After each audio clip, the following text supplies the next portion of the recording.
Hello, my fellow humans. Today's psychology word is cognitive dissonance. So I'm going to show you some examples of this, and you can tell me if any of these sound familiar in your own life. See if people can tell which one is the most expensive. We even found a couple of hopefuls to interview. I think this is the 10,000 one. I think this is the 1,000, and I think this is 100. I kind of think these two switch. Yeah, actually. They also convinced their dad to try to guess. That's my guess. Some people really inspected the items closely, which honestly just confused some people more. Okay, am I allowed to touch them? Yeah. Oh, I'm gonna say 1,000. I don't know. The purses are what's throwing me off for this one, because I think that one's the more expensive purse, but this one looks like the more expensive dress. Can I switch this? I'm gonna switch this. I could totally be off. But inspecting them closely did help others get it correct. Yeah, your jacket for sure feels, I don't know, the most bougie. You know what? I think 100. That looks expensive. Your necklace does. Her dress looks expensive. Let me see the shoes. Okay, I want a pair. Oh, you're 1,000. Final guess. Quite a few people did get it right. That's the answer. But I would say most people got it wrong. This might be a tell how much guys know about fashion. It only makes sense that the owner of the channel is the most expensive. Good guess. There we go. 1,100. Honestly, I think this video proves that you don't have to spend $1 million to feel like $1 million. Honestly, you just need to spend $37 sometimes. Okay, so what is cognitive dissonance? I'm sure you've experienced moments in your life where you feel your brain feels uncomfortable, basically. There's some belief, attitude, or thought that you have in your head, and you feel that it's conflicting with another thought or feeling or belief, so your brain starts feeling this, no, that can't be right. So basically the brain is trying to find a way to make this make sense. Your brain starts justifying, altering, managing the belief to make it make sense. Scams are still running rampant across the country. One woman says she was taken in by the so-called romance scam. 56,000 people fell victim to it last year alone. NBC 15's Ashley Knight tells us the story of one woman who was taken advantage of by not one, but 3 different scammers, all claiming to be in love with her. But she had it in my room. Okay. He's here now. Sorry, my love, we're not texting you. That's one of the men who's texting you? Just now. This is the third man Bonnie Libhart formed a virtual relationship with over the last 8 years, sending pictures back and forth, praying together, and talking about a life together.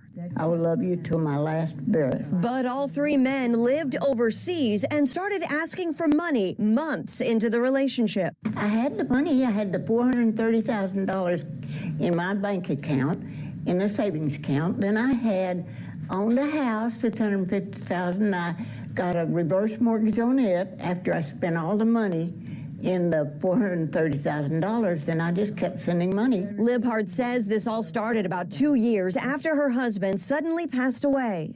I had no clue they were doing. I believed them. I wanted to get married again.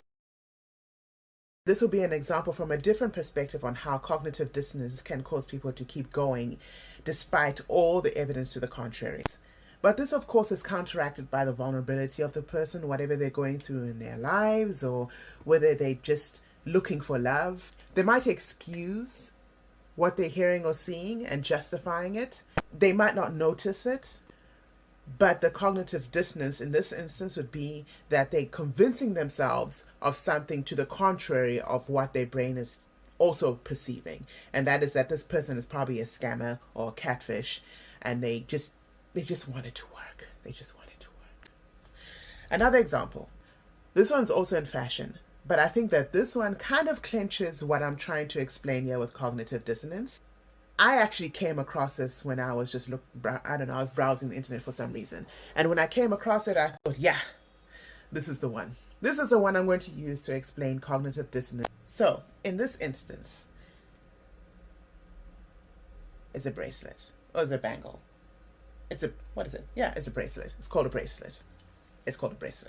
And this bracelet cost in this instance, $1,200. It costs $1,200. And mind you, this is not the cheapest. This is not the costliest I've seen it. I've seen it going for $3,300 as well on some other site. This bracelet, it looks like gaffer tape. Basically, the cognitive dissonance in this instance is that looking at this bracelet, any individual could be mistaken to believe that this is sellotape, gaffer tape. Even gaffer tape, I've never really heard that term before. Anybody who's walking on the street who sees someone wearing this bracelet would understandably possibly start laughing. So basically, that's how the brain tries to make sense of things. Things need to make sense. Things need to fit nicely. Things need to rationally, logically make sense. And if it doesn't make sense, the brain needs to make it make sense. And that may mean ignoring conflicting information. For example, it's gaffer tape. Or just ignoring information. It's gaffer tape. Or you could just change the information. No, this is not just gaffer tape. This is gaffer tape that has been designed by the best designers in Balenciaga. In case you're wondering how successful this product was, this product sold out. People bought it. Wore it on the street or wherever they wear these products to. So this product was very successful. So that's all I have for now. There are other subcategories of cognitive dissonance, which was our word of today. And if you want me to talk more about that, let me know in the comments. Feel free to like the video if this was very helpful. That'll be very helpful to me too. I'm going to put the links of some of the references I used. Hope Scope, she's actually very interesting and engaging to watch. And if you have any comments, if you've experienced this before, if you know someone who's experienced or is experiencing it, let me know. It'll be very interesting to see that I'm not alone. Till next time.